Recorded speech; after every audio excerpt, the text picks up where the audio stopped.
Did you know those pancakes were actually vegan? But that is a story for another time. And also excuse the catchy title, but it's kind of true. Despite our adventure truck and the whole leaving the apartment deal, as well as now 10 months on the road, we are not world travelers. And in this episode, we are going to talk about it. Yep.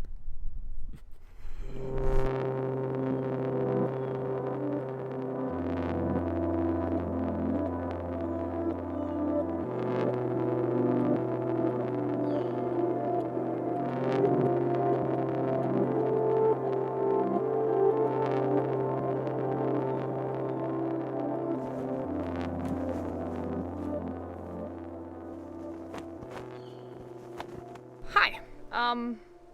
Yes, it's me. You will think, oh my god, it's a girl.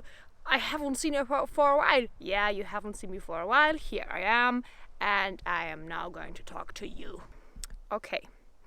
I want to tell you that there are two types of road trippers in the world. So we think there are two types.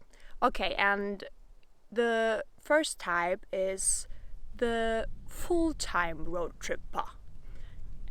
Maybe you know someone like that. I mean, whoa, hi, a butterfly. Maybe you know Sunnyside or Expedition Earth. And these people live on the road full time. They earn their money on the road. They have a fan base and merchandise stuff. That's quite cool. And they go wherever they want to go. The second type, there are people with a home base. That's a fact. And that's quite cool to have a home base. And these people also have a four-wheel thing, and they just go wherever they want to go, but in a special time, so like summer holidays. We don't have a home base, and so we are not type 2. We do not travel full-time, and we're not full-time on the road, so we're also not number 1. So maybe you will ask yourself now, who are we and what are we going to do? This is a thing for David, and so I will hand you over. See you next time, and... Ooh, this is too bright. Better. Let's talk about money here for a second. We are not self-sustained on the road. As a matter of fact, despite our insurance savings, this endeavor here cost us about as much as our old apartment did in the city. Now, we are 26 and 24 respectively, and without much financial travel support from either family or any savings at the time of departure, we have to make cash somehow.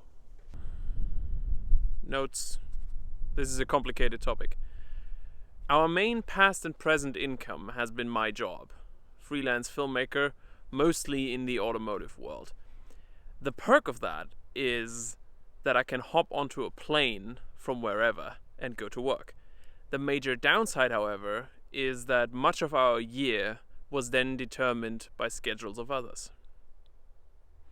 Schedules of others is schedules of others.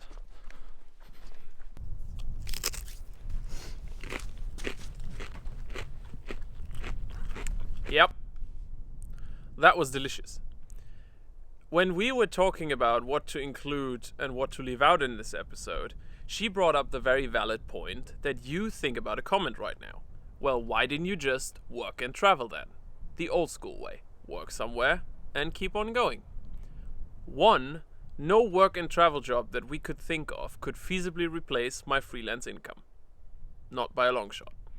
And 2, George wasn't built as a rundown Series 3. It's nothing that you just patch and keep on going however it works.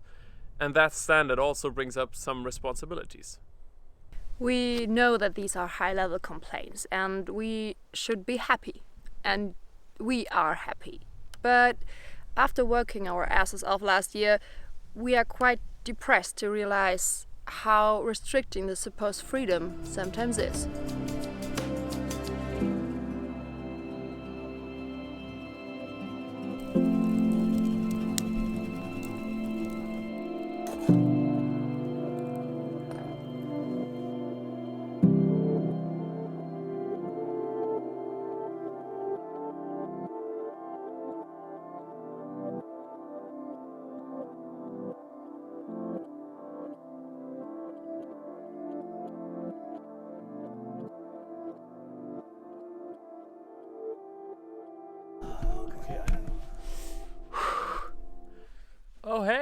you're still here.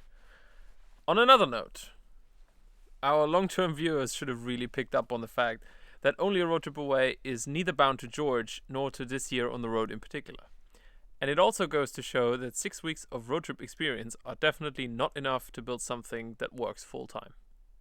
Bye-bye. This was like the 31st take, so this is it. Bye. Yeah, bye. Ciao. Out.